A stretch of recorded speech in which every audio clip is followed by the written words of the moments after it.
kasi pag Christmas, talagang nagsasama-samang lahat. Lalo sa family ko po. And nagluluto kami ng mga kanya-kanyang specialties namin. So, yeah, dun, para sa handaan, sa Noche Buena. Yun ang favorite kong Christmas tradition.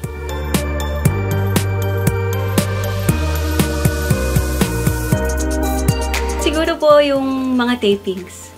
Kasi I really enjoy being on set. And thankfully, binigyan ako ni Lord ng maraming blessings sa taping this year. Sana more pa for the next year.